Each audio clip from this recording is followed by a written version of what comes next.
layar kecil butang follow jual cerita, judul besar data entah kemana. Kata-kata disusun seolah fakta, padahal rapuh seperti kaca. Lama-lama lagi silap-silap kita ke Piala Dunia. Sorot mata penuh keyakinan, seolah dia pembawa kebenaran. Padahal rumor dijadikan senjata, dibungkus rapi, hoax pun dijual ke massa. Saat disorot, saat dibuka, retak mulai terlihat nyata. If this World Cup has proven anything, is that Arabs can stand together. Arabs don't stand together. Have you seen the scoreboard lately? Saudi got scored on, Qatar got scored on, Jordan got scored on, Iraq got scored on, Algeria got scored on, Tunisia got scored on. We've had 33 goals scored on us so far. 33. Other countries lose individually, we lose collectively. If this isn't unity, I don't know what is. Wrong metric, but it's still unity. Isinya babi. Assalamualaikum saudara sebangsa setumpah darah, para pecinta sepak bola, wabil khusus pecinta tim nasional Indonesia, dan seperti biasa tentu saja tidak pernah lupa kita ucapkan ya salam yeye, salam songsang, dan salam makan pagi kepada tetangga kita ya, bangsa penipu yang tidak tahu diri ya, yang selalu berkhayal alias bangsa waham ya, siapa lagi kalau bukan kaum Melayu, mula-mula darat dengan IQ 15 ringgit yang ada di negeri Malaides ya, Bani Sarapan wal angan-angan. Ya. Kali ini kita masih membahas tentang Piala Dunia ya, yang mulai kemarin itu sudah memasuki bagian akhir dari kualifikasi ya, yang mana di jam yang sama itu bertanding dua tim atau 4 tim di grup tersebut, 2 pertandingan bersamaan dilangsungkan gitu ya. Dan banyak sekali kejadian menarik di pertandingan terakhir ini, yaitu bagaimana misalnya ya, Vinicius Junior bersama Brazil itu mencetak brace di sini, yang artinya di 3 pertandingan di penyisihan Piala Dunia kali ini dia selalu mencetak gol ya, yang menempatkan dirinya sejajar dengan Rivaldo dan Ronaldo Tongos ya, atau Ronaldo Fenomeno. Di sana yang pemain Brazil yang selalu mencetak gol di 3 pertandingan pertama, dan 2 gol tersebut menempatkannya itu di liga yang sama bersama Kylian Mbappe dan juga Erling Haaland ya, sebagai generasi pemain baru setelah Lionel Messi dan Cristiano Ronaldo dimakan usia gitu ya, dan mereka lah pemain-pemain di generasinya yang paling menonjol saat itu dan berada di liga yang sama di Piala Dunia ini ya. Seperti yang saya katakan kemarin, memang Piala Dunia kali ini menjadi ajang bagi pemain-pemain bintang untuk bersinar. Baik itu pemain yang sudah tua yang dipercaya untuk Piala Dunia kali ini, the last dance-nya mereka seperti Ronaldo dan Messi, dan juga pemain-pemain yang menjadi pengganti mereka nanti ya, atau mereka suksesornya mereka gitu, ya Vini gitu. Dan Brazil sendiri total di kualifikasi ini mencetak 7 gol. Dan menariknya, setelah lama Brazil itu tidak memiliki striker ya, yang memadai lah kemampuannya, kali ini dari 7 game ini menariknya semua dicetak oleh strikernya mereka ya. Jadi 4 gol itu dicetak oleh Vini Junior dan 3 gol lagi oleh Matheus Cunha. Luar biasa sekali Brazil kali ini ya, meski belum sebagus sekualitas ya Brazil 2002 atau apalagi Brazil 2006, tetapi ini cukup menjanjikan apa yang ditampilkan Brazil di awal di kualifikasi ini ya. Dan kemudian bagaimana Maroko yang bertanding di jam yang sama itu menampilkan Haiti yang sudah tidak memiliki kesempatan untuk lolos, itu tampil benar-benar luar biasa ya, membuat Maroko yang mungkin awalnya menganggap remeh dengan tidak menurunkan pemain terbaiknya, misalnya Ayub Buadi tidak diturunkan di pertandingan tersebut, mengejutkan Maroko yang awalnya malah mencetak gol lebih dulu, disamakan Maroko, dia dibalas lagi oleh Haiti, sehingga kemudian dibalas lagi oleh Maroko, sehingga babak pertama berakhir dengan skor 2-2 ya. Tetapi di babak kedua Maroko kembali bangkit dengan pemain-pemain pengganti Messi yang ditampilkan dan akhirnya menang 4-2 gitu. Tapi itu salah satu pertandingan terbaik di babak kualifikasi ini. Nah, itu diantaranya. Dan kemudian yang mengejutkan juga Korea Selatan yang sudah di atas angin, yang sebenarnya hanya membutuhkan hasil seri untuk bisa memastikan diri lolos ke babak berikutnya sebagai runner up. Akhirnya harus mengakui keunggulan Afrika Selatan dengan skor 1-0, tetapi masih ada peluang untuk lolos ya. Untuk saat ini di peringkat 3 terbaik, Korea Selatan berada di posisi keempat ya, tetapi itu dengan catatan Swedia yang di atasnya belum main, dan kemudian tim lain yang posisi teratas untuk klasemen saat ini, klasemen peringkat 3 terbaik itu Bosnia yang hampir dipastikan akan lolos ke babak berikutnya sebagai 8 peringkat 3 terbaik gitu. Nah, itu yang kejadian-kejadian hari ini, dan bagaimana juga Meksiko menghabisi Ceko, itu yang membuat peluang dari Korea itu muncul lagi gitu, karena secara head to head mereka menang melawan Ceko yang dikalahkan oleh Meksiko, meskipun ya misalnya sama-sama meraih poin 3, tetapi ini faktanya tidak seperti itu. Akhirnya Ceko harus rela gugur, menjadi tim Eropa pertama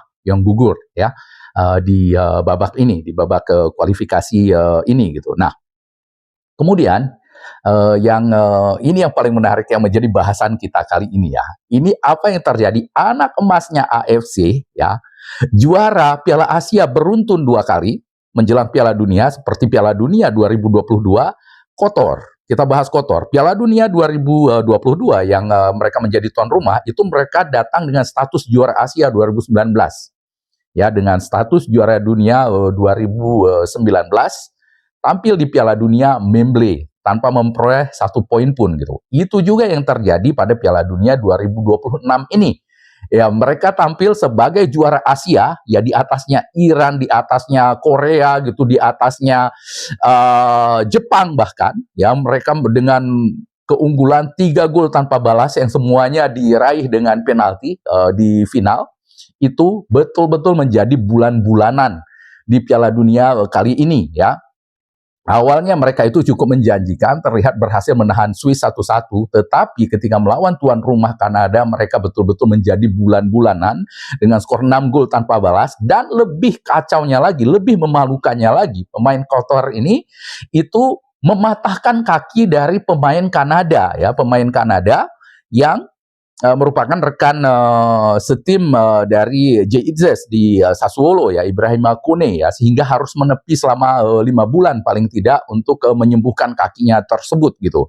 Nah, di pertandingan terakhir mereka kembali dihajar oleh Bosnia Herzegovina dengan skor 3-1 ya. Dan apa yang lebih menarik lagi kali ini, pemain terbaik Asia ya, pemain terbaik Asia ya, Afif, yang dibalik namanya menjadi FIFA itu, tidak berhasil mencetak 1 gol pun di Piala Dunia kali ini. Jadi inilah raja Asia ya, anak emasnya AFC itu betul-betul menjadi aib bagi benua ini ketika tampil di Piala Dunia gitu. Nah, ini juga sekaligus membongkar boroknya AFC, dan kita tahu bagaimana Qatar bisa lolos ke Piala Dunia kali ini adalah hasil kong kali kong dengan AFC yang mereka kuasai ya. Mereka itu anak emasnya, bahkan dikatakan pemiliknya AFC ya, sama seperti kacungnya mereka Malaidesh ya, itu lolos karena kita tahu semua tadinya mereka itu mana yang peringkat terbaik dari tim 3-4 itu yang menjadi tuan rumah, tetapi bahkan ada wacana di tuan rumah untuk ronde keempat pra Piala Dunia kemarin itu di tempat netral misalnya, tetapi diberikan kepada Qatar dan Arab Saudi, dan akhirnya Qatar dan Arab Saudi terbukti lolos dan memalukan Asia di Piala Dunia kali ini ya. Tampilnya itu betul-betul hancur abis Qatar ini ketika tampil ya. Memang sama seperti Curaçao juga yang kita kalahkan 2 kali dulu sebelum Piala Dunia. Di pertandingan pertama mereka dihajar Jerman 7-1, tetapi di pertandingan kedua Curaçao menunjukkan ya determinasi mereka, bagaimana mereka itu bertanding sehingga menahan seri saat itu Ekuador kosong gitu ya. Luar biasa Curaçao ini di situ dan masih berpeluang untuk lolos untuk saat ini sebagai peringkat 3 terbaik ya. Seandainya di pertandingan terakhir Curaçao bisa menang, mereka masih bisa lolos babak berikutnya, tetapi tidak dengan kotor ini. Dan itu tadi yang paling boroknya AFC adalah bagaimana ketika pemain kotor ya yang mematahkan kaki pemain Kanada ini itu dihukum cuma 5 pertandingan oleh FIFA gitu. Seserius itu kejahatannya ya, seserius itu AFC ini. FIFA hanya menghukum 5 pertandingan. Bandingkan dengan pemain kita, Shane Patinama dan juga Tom Haye yang hanya marah dengan perlakuan tidak adil wasit. Ya, perlakuan tidak adil wasit ketika kita wasit dari Cina ketika kita di pertandingan terakhir melawan Irak itu dihukum 4 pertandingan dan denda 100 juta. Ya. Seperti itulah AFC ini. Favoritisme AFC ini terbongkar dengan Piala Dunia ini dan kita ingat juga Malaides yang melakukan kejahatan terbesar di dalam sepak bola itu, melakukan penipuan yang menghebohkan seluruh dunia, yang mana 7 bukan 1 2 7 pemain. Ya, 7 pemain dia palsukan, tetapi AFC tidak ada memberi sanksi tambahan untuk Malaides ini, hanya membatalkan pertandingan-pertandingan yang melibatkan pemain-pemain hantu tersebut, ya, pemain-pemain harimau-harimau siluman tersebut. Itulah AFC gitu.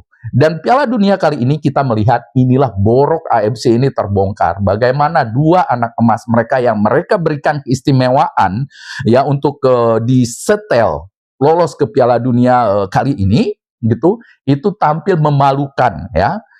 Ya tim lain juga seperti Jordania yang lolos dan kemudian Irak gitu. Mereka di grup yang sangat berat bertanding di sana. Tetapi Irak kita lihat itu memberi perlawanan ya, hanya karena mereka mungkin demam panggung saja ketika melawan Norwegia, itu memberikan gol mudah kepada Norwegia, kemudian ketika melawan Prancis. Tetapi Arab Saudi ketika dikalahkan Spanyol kita lihat ya, mereka sama sekali tidak memberikan perlawanan, bisa dibilang koordinasinya sangat buruk, apanya gitu, nyaris tidak melawan gitu ketika melawan Spanyol. Berbeda dengan Irak gitu ya, lawannya Prancis gitu, runner up ya, pemain ya tim terbaik bisa dikatakan di turnamen kali ini ya, kandidat kuat untuk menjadi juara, tetapi Iran memberikan perlawanan. Demikian juga dengan Uzbekistan ya, meskipun kemudian kalah 5-0 dan kalah 3-1 sebelumnya dengan Austria itu, tetapi mereka menunjukkan determinasi, menunjukkan perjuangan yang luar biasa ya ketika mereka kalah dengan Kolombia, maksud saya seperti itu. Tetapi mereka menunjukkan kemampuan yang luar biasa, determinasi yang luar biasa pada saat itu Uzbekistan ya, dan mereka juga masih berpeluang untuk lolos di atas kertas setidaknya ya, ketika kalau mereka bisa menang melawan Austria nanti di pertandingan terakhir itu. Jadi masih ada peluang misalnya Uzbekistan, tapi tidak dengan Arab Saudi, dan juga Arab Saudi masih ada peluang, tidak dengan kotor ini gitu ya. Dan inilah yang menjadi calon lawan kita nanti di Piala Asia. Dan untuk di Asia ya terus terang kotor ini sangat ditakuti, tapi bukan ditakuti karena kemampuannya, tapi kemampuan mereka untuk memanipulasi pertandingan. Kita tentu masih ingat bagaimana kotor di Piala Asia U23 yang lalu, yang mereka tersingkir kemudian di perempat final, apa gitu kita lolos ke semifinal. Bagaimana mereka mengerjai kita, yang memberikan kartu merah kepada Ivar Jenner pada saat itu, yang tidak salah apapun karena dia tahu Ivar Jenner adalah pemain paling berbahaya di Indonesia pada saat itu, mereka berikan kartu ya. Dan ketika mereka tanpa perlindungan AFC terbukti kotor ini nggak bisa apa-apa, kotor ini menjadi bulan-bulanan di panggung Piala Dunia kali ini ya. Dan inilah yang terjadi ya, yang mungkin yang di Asia ini kotor ini posisinya seperti Afrika Selatan ya, dibenci seluruh Afrika. Kalau di Asia ini rata-rata saya lihat di media sosial, negara-negara Asia ini mensyukuri kekalahan kotor, tidak lolosnya kotor ini, karena memang tidak punya kemampuan kita di Asia ini ya. AFC mereka yang punya gitu, mereka yang atur AFC ini mau jadi apa gitu. Tetapi inilah kemudian kemampuan sesungguhnya dari kotor ini. Inilah dampak dari favoritisme yang ditampilkan oleh AFC gitu ya, menjadi mempermalukan muka sendiri, melempar kotoran ke wajahnya sendiri AFC ini. kita lihat ya, dan kita nantikan nanti pertandingan selanjutnya. Mudah-mudahan Korea bisa terpilih menjadi salah satu tim peringkat 3 terbaik, sehingga ada wakil Asia yang sudah hampir pasti lolos itu Jepang. Asal tidak kalah mencolok saja dari Swedia nanti, itu Jepang dipastikan akan lolos. Hasil seri saja melawan Swedia itu akan membuat mereka itu setidaknya lolos ke babak berikutnya, ya, ke babak gugur 32 besar. Meskipun Jepang ini nggak ada pilihan enak gitu, nggak ada pilihan enak kalau mereka itu lolos ke babak berikutnya ya. Seandainya mereka menjadi juara grup, maka lawannya itu Maroko, peringkat 7 dunia ya. Kemudian kalau mereka runner up grup, itu ketemunya Brazil, peringkat 6 dunia ya. Seandainya mereka peringkat 3 terbaik, ketemunya Prancis, peringkat 2 dunia gitu. Jadi nggak ada pilihan Jepang ini. Itulah jalan yang harus mereka lalui. Tetapi kita lihat di dalam perjalanan Jepang menuju Piala Dunia kali ini ya, dalam persiapan Piala Dunia mereka bertanding melawan Inggris, menang melawan Brazil. Mereka satu-satunya kekalahan mereka derita itu melawan Amerika gitu. Jadi ya bisa jadi Jepang ini ya optimis, tapi untuk saat ini yang paling menjanjikan tim dari Asia ini adalah Jepang ya, posisinya itu paling Jepang, dan yang ada peluang lolos itu sejauh ini Korea Selatan gitu. Nah, di atas kertas Arab Saudi juga masih bisa lolos andainya menang melawan Senegal, meskipun sangat rawan posisinya itu di selisih gol ya antara peringkat 3 terbaik ini gitu ya. Bahkan Swedia misalnya itu punya peluang lebih besar untuk lolos, seandainya pun kalah dari Jepang, selisih asal tidak kalah besar itu selisih gol mereka itu cukup baik gitu. Nah, keunggulan Korea di sini ya, seandainya nanti Swedia bisa dikalahkan oleh Jepang dengan selisih 2 gol, itu akan sangat membantu Korea ya. Mudah-mudahan Jepang ini terus seperti propagandanya mereka di Perang Dunia Kedua dulu, Jepang cahaya Asia gitu. Untuk saat ini di Piala Dunia harus kita akui ya, negara yang sampai tahun 1993 itu belum punya klub profesional ya yang belajar ke Indonesia untuk klubnya, tapi itu hanya dari hanya satu dari berbagai komponen yang membuat Jepang seperti saat ini, dan mereka lolos ke Piala Dunia 1998. Sekarang mereka ini sudah di posisi seperti sekarang itu Jepang ya. Kita harapkan Jepang bisa membawa Asia, dan satu lagi yang berpeluang lolos juga dari Asia tentu saja satu grup dengan kita juga Australia gitu, yang kita tahan 0-0 di Jakarta, juga berpeluang besar untuk lolos ke babak berikutnya ya, setelah mereka sekali menang melawan Turki dan kemudian seri melawan Amerika, dan pertandingan penentuan nanti melawan Paraguay ya. Seandainya mereka bisa menahan seri saja Paraguay, itu mereka akan lolos sebagai runner up ya. Jadi ada beberapa gitu. Sementara Jordania sudah lewat gitu ya. Uzbekistan masih ada harapan, dan kemudian Irak ya, Irak masih ada harapan di atas kertas ya. Dan kemudian Iran ya. Iran itu yang kita harapkan bisa membawa menyelamatkan muka Asia di Piala Dunia kali ini ya. Semoga dengan keberhasilan mereka, kita berharap ke depannya jatah Asia untuk ke Piala Dunia tidak dikurangi ya. Kalau semuanya tampil modelan kotor, modelan Arab Saudi ya, jangan harap itu Asia mendapatkan jatah tambahan nanti untuk di Piala Dunia ya. Nah, jadi begitu dulu video kali ini dari saya. Assalamualaikum warahmatullahi wabarakatuh, dan merdeka.